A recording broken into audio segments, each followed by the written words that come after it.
그 저는 또 이렇게 아이를 키우다 보니까 사실 이렇게 그 교수님하고 인터뷰를 준비하려고 주제 뭐 할까 봤는데 너무 많아요. 왜냐하면 그게 다 생활하고 밀접해 있는 문제다 맞습니다. 보니까 그런 것 네, 같은데 네. 그 일단은 제일 어린 나이부터 해볼게요. 그 유치원과 어린이집 이렇게 보면은 분명히 나라에선 돈을 많이 쓰고 있고 그리고 저도 돈을 많이 써요. 근데 만족하는 사람을 별로 못 본 것 같아요. 이게 좀 질문 자체가 좀 너무 두루뭉술한 것 같긴 한데 이 그러니까 유치원, 어린이집 이쪽의 보육 문제에는 어떤 구조적인 문제가 좀 있다고 보세요? 그러니까 돈은 돈대로 쓰고 만족도는 이렇게 떨어지는 그런 거? 한마디로 얘기하면 국가의 비전의 부재입니다. 이 비전, 부분은. 그러니까 예. 훨씬 더 제가 추상적으로 말씀드렸는데 지금 어린이집하고 유치원으로 나눠진 이중적인 구조잖아요. 예, 예. 이분돼 있는 구조인데 이게 무슨 합리성을 갖고 있냐? 그러면 없어요. 왜냐하면 이게 아 다른가요? 별 아니에요. 없습니다. 유치원은 낮잠을 안 재웁니다. 그러니까 그게 그런 중요한 정도, 차이예요. 그런 정도 차이밖에 없는 근데 것 요즘엔 같아요. 재우는 데도 있어요. 아, 그래요? 무슨 얘기냐면 네. 역사적으로 우리나라의 보육은 일제 시대 때 그 저소득 여성 근로자를 위한 타가의 개념으로 시작을 했어요. 타가소. 예. 유치원은 있는 집이 아이들의 조기 교육을 위해서 만들어졌어요. 아. 그래서 이게 이렇게 계속 흘러온 거예요. 유치원은 교육부 산하고 보육은 복지부 산하로. 아 그래서 그런 거구나 그게. 그렇죠. 근데 이게 스웨덴 같은 나라들은 이 비전을 일찍 세우고 한 60년대 이거를 다 통합을 했어요. 왜냐하면 나라가 이제 잘 살게 됐으니 뭐 타가 개념은 이제 더 이상 맞지 않는 거고 앞으로의 세계를 살아가려면 어릴 때 이 아이들의 지력이 발달하고 감성이 발달하는 것이 너무 중요하다는 거예요. 예, 예. 전 라이프 사이클 중에서 이 어릴 때 일정 몇 년이 너무 중요하다는 거예요. 이때 발달을 하면 뒤에 인생이 훨씬 쉬워진다는 거죠.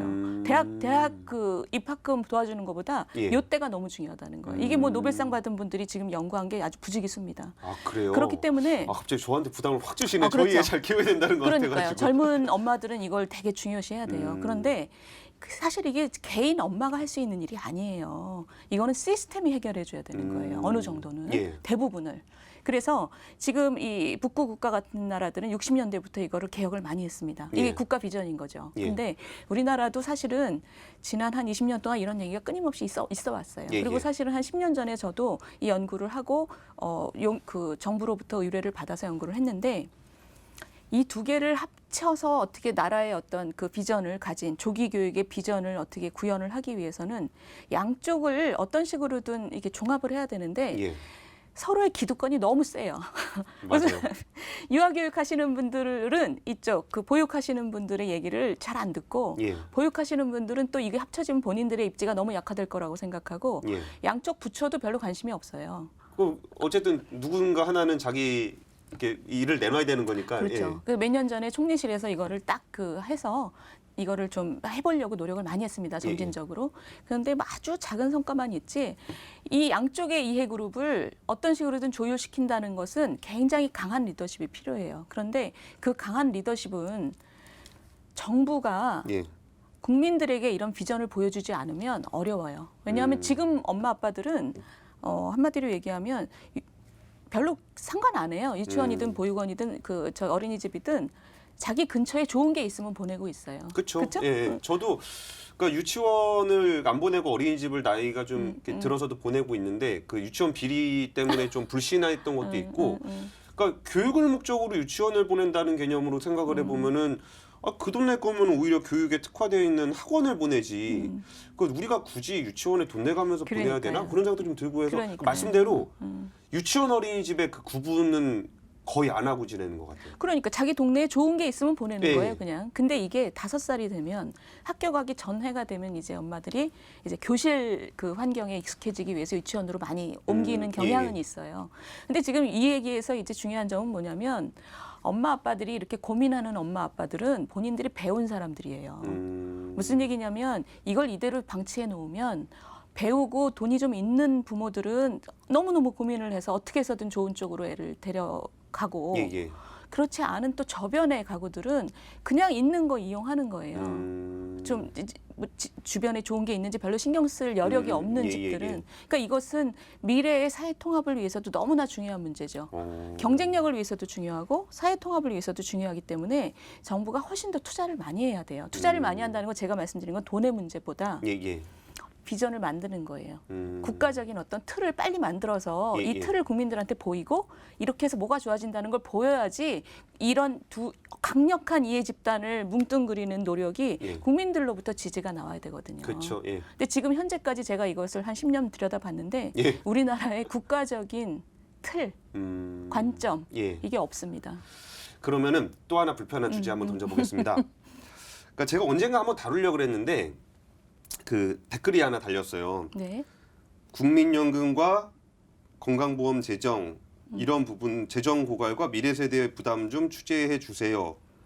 하시면서 안 하는 건 역사와 미래 세대의 죄를 범하는 겁니다. 뭐 이런 댓글이 달려가지고 아, 잘 됐다. 이게 교수님 모시고서 또 얘기 좀 해보면 재밌겠다는데 저는 이번 정권 쓰기 전에도 만약에 정부 조직 개편을 하면은 뭐 연금청이라도 세워야 되는 거 아닌가. 이게 연금 문제가 굉장히 어렵단 말이에요. 이게 동력이라는 게 30년 후, 40년 후의 일을 현재에서 얘기를 하기 때문에 지지해주는 사람은 없고 반대하는 사람은 엄청나게 많은 정책이잖아요. 그러니까 예, 뭐 자세한 얘기는 이제 교수님께서 직접 해주시면 좋을 것 같고 지금 연금이 가지고 있는 문제와 그 솔루션이라고 할 수 있는 대안 플러스 그 대안을 지켜나갈 수 있는 그런 동력은 좀 어디서 찾을 수 있을까요?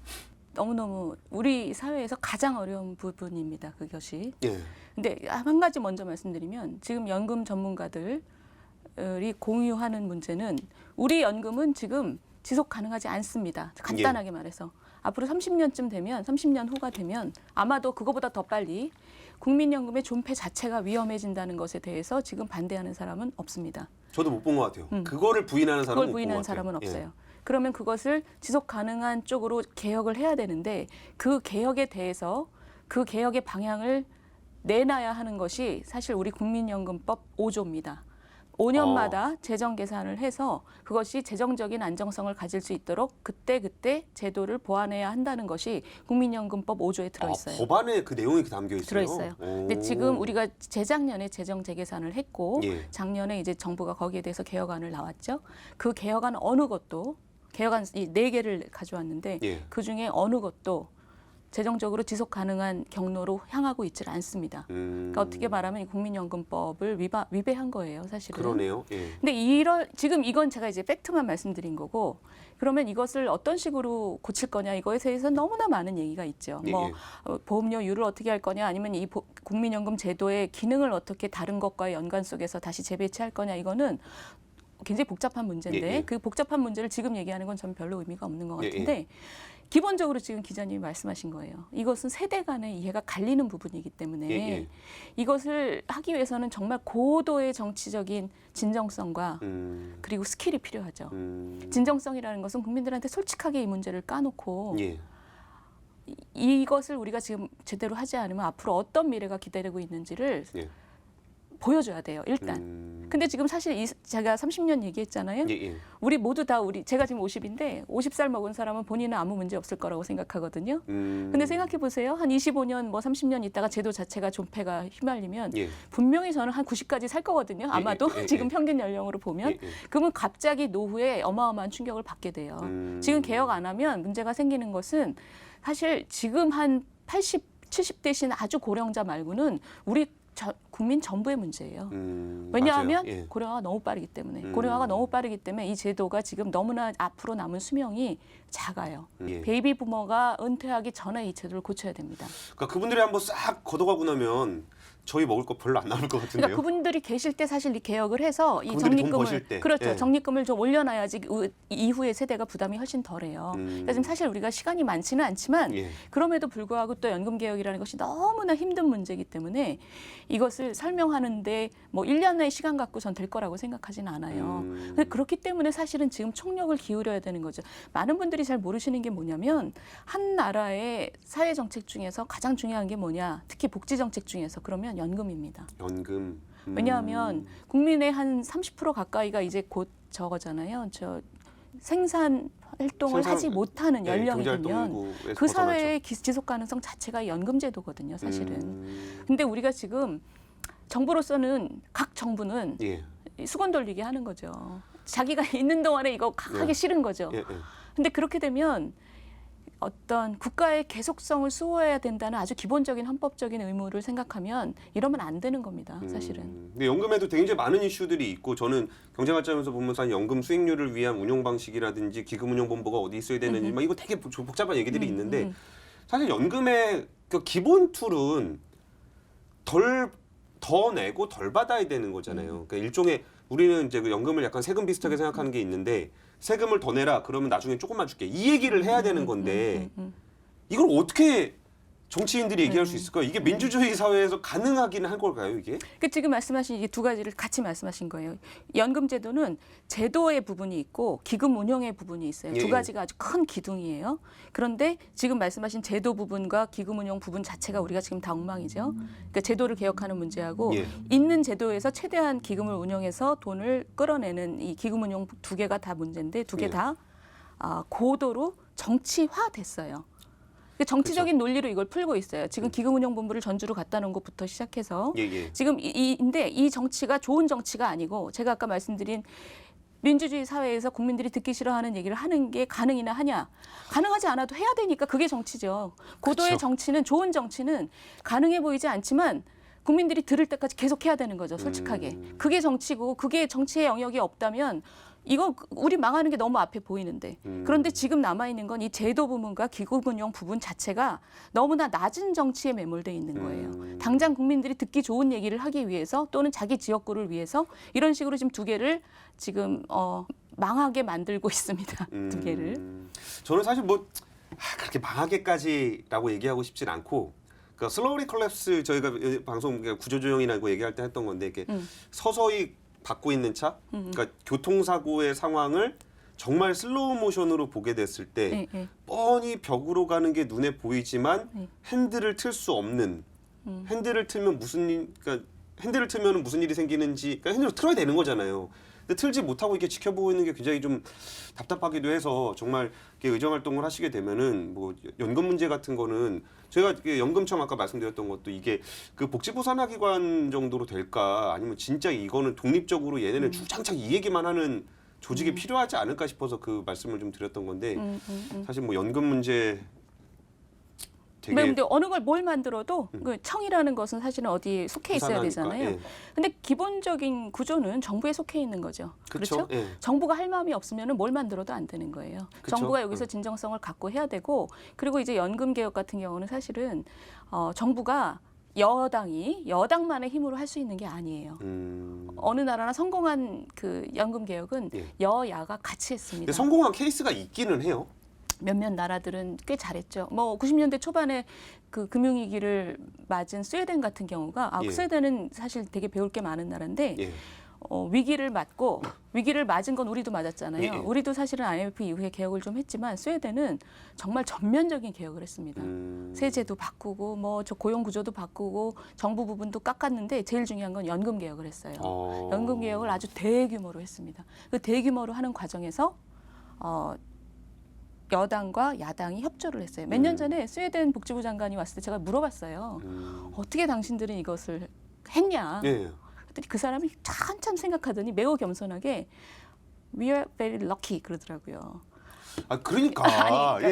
뭐냐면 개혁이 필요했을 때 위기가 왔다는 거예요. 우리가 정말 개혁을 해야 하는 시점에 위기가 정말 재수 좋게 왔다. 근데 그건 정말 겸손이고 위기가 온 다음에 무엇을 했는지가 그 나라의 저력인 것 같아요. 근데 그 사람들은 그때 아주 전면적인 개혁을 다방면에서 했고 연금 개혁을 함에 있어서 여당과 야당이 긴밀히 협조해서 했습니다. 그래서 국민들을 설득시킨 거죠. 하나가 정부 여당이 그렇게 협조해서 비전을 만들어내면 그 비전을 국민들한테 설득하기가 너무 편해지죠. 사실은 이거 안 하면 큰일 난다. 그러려면 양쪽이 다 진정성이 있어야 되죠. 알겠습니다. 근데 지금까지 얘기했던 경제사회 문제를 관통하는 한 가지 단어라 그러면은 저는 불평등의 문제인 것 같아요. 이게 사실 불평등에 대한 아젠다는 이전까지는 진보 쪽에서 가지고 있는 아젠다였었던 것 같아요. 근데 요새 그 글로벌 트렌드를 보더라도 불평등은 진보 보수의 문제가 아니게 됐어요. 전 세계적인 네네네. 문제가 됐는데 네네. 이 불평등 문제를 개선하기 위해서 진짜 아까 말씀했던 뭐 연금 문제, 청년 문제, 세대 문제, 뭐 교육 문제, 뭐 대기업, 중소기업 문제, 혁신 문제 이게 다 이게 결국 이제 불평등의 문제로 귀결이 되는데 여기에 대한 답이 있을 리는 없겠지만 불평등을 개선하기 위한 그 화두를 던지신다면 좀 어떤 거를 중심으로 좀 생각을 했으면 좋겠다라는 의견이신가요? 지금 말씀하신 것처럼 불평등이 전 세계의 화두이긴 한데 예, 그것이 각 나라마다 나타나는 양상은 매우 다릅니다. 예, 예, 예를 들면 미국에서는 1%대 99%뭐 이런 식으로 월스트리트에 대한 불만으로 나타났잖아요. 예, 예. 우리나라는 제가 볼 때 우리나라는 불평등의 구조는 예전에 우리 고도 성장할 때 그때의 과실과 그 당시에 그 혜택을 많이 본 세대가 있고 예. 기회가 너무 줄었잖아요, 지금. 이 상황에서 들어갈 곳을 못 찾고 있는 그 젊은이들. 이 상태의 불평등이 저는 되게 지배적인 것 같아요. 왜냐하면 이 단지 소득 수준으로 얘기할 수 없는 것이 이 청년들은 사실은 지금 뭐 부모 밑에 있기 때문에 뭐 아주 빈곤층이다 이렇게 얘기하기는 어렵거든요. 예, 예. 우리 사회의 불평등은 제가 볼 때는 기회입니다, 기회. 어떤 식으로든 기회를 열지 않으면 물론 뭐 우리 고령화 때문에 노인분들에 대한 우리나라의 지금 숫자를 보면 사실 제일 진위계수 이런 불평등에서 가장 중요한 부분은 노인분들이에요. 그렇죠. 예. 근데 이거는 뭐 당연히 재정과 여러 가지 수단을 통해서 이분들을 그 모셔야 되는 거는 예. 뭐 그건 당연하고. 예. 그런데 사회 전반을 꿰뚫는 불평등의 구조는 사실 이 빈곤층 노인의 문제는 아니에요. 예, 예. 기회가 없다라는 그 절망감입니다. 그 기회가 없다라는 절망감을 어떻게 해소할 것이냐에 대해서 어떤 식으로든 우리 젊은이들 그리고 지금 이 기회가 없는 분들을 이 변하는 세상에서 적응할 수 있도록 우리가 질 좋은 그 교육과 훈련 시스템을 만들고 이 사람들이 움직이기 좋도록 사회 노동시장의 문제를 잘 개혁을 하고 예. 그리고 기업도 잘 돼야죠. 이분들한테 기회를 계속 만들어줘야 되니까. 전 사회에 어떤 혁신이 필요한 거예요. 근데 이 얘기를 마치 청년들이 어려우니까 청년들한테 보조금을 준다. 이렇게 해결하는 것은 불평등 구조를 매우 호도하는 거라고 저는 생각합니다. 이것은 일종의 매표예요.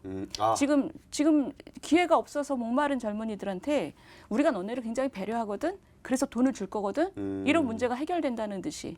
이거는 전혀 해결의 방식이 아니에요. 그런데 사회적인 담론이 마치 사람을 그 배려하는 것이 마치 현금을 집어주는 것처럼 자꾸 얘기하는 것은 이것은 아주 전형적인 파퓰리즘 구조거든요. 구조적으로 우리 사회의 어떤 기회와 자기가 무언가를 할 수 있고 인생에서 자기가 되고 싶은 것이 될 수 있다라는 희망을 주는 것이 예, 예. 저는 우리나라의 불평등 구조의 해소 아니라고 생각해요. 그러기 위해서는 굉장히 전면적인 지금 구조 개혁이 필요하다. 교육 개혁과 노동 개혁과 그리고 규제 개혁. 이 파이도 키워야 되고 예. 그 파이를 가지고 모두가 자기 기회를 위해서 달려나갈 수 있도록 만들어주는 구조 개혁도 필요하고. 알겠습니다. 그 아까 좀 미리 질문을 드렸어야 되는 그 질문 순서가 좀 안 맞긴 하는 것 같은데 그 지금까지 얘기했던 것 중에 상당 부분은 소득 불평등에 대한 이야기였어요. 근데 자산 쪽에서는 이제 부동산 문제를 좀 다루고 의견을 한번 여쭙고 싶어서요. 부동산 가격이 많이 올랐습니다. 그래갖고 정부가 벌써 한 열 몇 번째 정책을 쓰고 있는데 그 부동산 문제 좀 어떻게 보세요? 이거는 사실 경제 정책 하는 사람들이라면 굉장히 잘 알고 있습니다. 지금 집값이 많이 올랐다고는 하지만 지방은 폭락했잖아요. 네, 그렇죠? 지역별로 그렇죠. 그렇죠. 예. 폭락한 부분이 있고 오른 부분이 있어요. 그리고 이 오른 부분도 상당 부분 정책적인 에러가 많다라는 것을 지금 느끼고 있어요. 예, 예. 근데 그 근본 구조는 지금 부동산 정책에서 많은 분들이 공감하는 것은 아마 제가 볼 때는 우리 정부에 있는 사람 말고는 100% 공감하는 문제인데 예, 예. 정부에서도 공감하시는 분 있을 수도 있습니다. 많습니다. 예. 네, 저도 그렇게 생각해요. 사람들이 지금 어떤 이유에서든 학군이든 뭐 주변 환경이든 강남에 가서 살고 싶어 해요. 예, 예. 그런데 공급은 제한돼 있어요. 예. 그렇다면 그래서 값은 천정부지로 올라요. 특히 이번에 외고 없애고 뭐 특목고 없앤다고 하니까 더 올랐어요. 예, 예. 그러면 이렇게 원하는 사람이 많으면 공급을 늘려야지 가격이 떨어지잖아요. 예, 예. 근데 땅은 정해져 있으니 그럼 위로 올릴 수밖에 없어요. 예, 예. 그게 이제 재개발이죠. 그렇죠. 재개발을 많이 허용해주면 강남 강남 같은 경우는 재건축에 가깝죠. 그렇죠. 재개발, 재건축을 빨리 많이 허용을 해주면 위로 막 올라가겠죠. 위로 막 올라가면 덜 쾌적해지겠죠. 아무래도 교통도 막히고 공기도 나빠지고. 그러면 이 수급 조절 플러스 그걸로 인한 다른 부정적인 효과들 때문에 가격이 떨어지게 될 거예요. 근데 이제 이게 아주 자연스러운 메커니즘인데 공급 플러스 과밀로 그렇죠. 인해서 도시의 과밀은 굉장히 또 큰 비용이니까. 그런데 이것을 이쪽으로 안 가는 이유가 뭐냐면 재개발, 재건축을 통해서 자산 가치가 올라가는 강남 거주민 또는 자산가들을 굉장히 배아파하는 정서를 계속 만들어내는 거예요. 근데 사실 국민 전체적으로 보면 이 강남 쪽의 공급을 그냥 푸는 것이 저는 전 국민에게는 오히려 유리하다고 생각합니다. 이분들이 뭐 지금 자산 가치가 좀 올라간다 이런 것보다 전체적으로 우리가 이렇게 기형적인 구조를 언제까지 가져갈 거예요. 그러니까 지금 이것은 이 뭐랄까요? 합리적인 어떤 정책을 지향하는 거랑 그 배아픔의 정치를 계속 이용하는 거랑 이 두 가지가 지금 마찰이 되고 있는 거죠. 근데 이것은 사실 경제 전문가들은 이렇게 배아픔의 정치를 이용하는 것은 매우 좀 혐오하거든요. 근데 이쪽으로 가기 위해서 국민들한테 사실 이 반대쪽 담론을 계속 얘기해야 되는 거죠. 뭐 기본적으로는 그때 뭐 우리 장하성 실장께서 자기가 살아봐서 아는데 뭐 별로 좋지 않다고 했잖아요. 사실일 수도 있죠.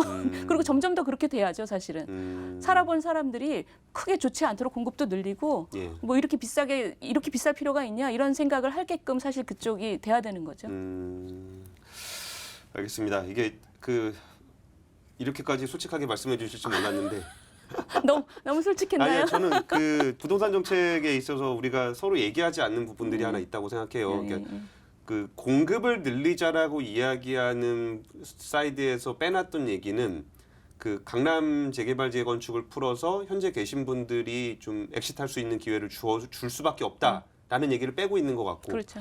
정부에서 또 이렇게 얘기 안 하고 있는 것 중에 하나는 그 꼴은 못 보겠다. 그러니까요. 정확하게 그러니까 공급은 그러니까 공급 늘리라고 하니까 공급을 우리가 신도시 개발을 통해서 늘리되 그 사람들이 이야기하는 그 강남 부자들 엑시트하는 것은 못 보겠다. 이 얘기를 서로 안 하고 이제 겉돌다 보니까 사람들이 좀 이상하게 느끼는 것 같더라고요. 공급이 필요하다는데 공급 늘린대잖아. 그럼 뭐가 문제인 거지? 뭐 이렇게 생각을 하고 있어서 좀 어느 선까지 얘기하실 줄 알았는데 마지막으로 이번에 그 처음 정치에 도전하시는 거잖아요. 그 약속 하나 해주시고 3년 있다가 결산 한번 하시죠. 합리적인 대안을 내는 정치인이 되겠다. 그리고 그 합리적인 대안이라는 것은 국민들한테 앞을 가리키는 정치인이 되고 싶어요. 제가 지금까지 본 정치의 모습은 현재 있는 파일을 어떻게 서로 정말 악다구니처럼 나눠 먹게끔 싸워서 나눠 먹게끔 하는 것을 조장하는 정치였거든요.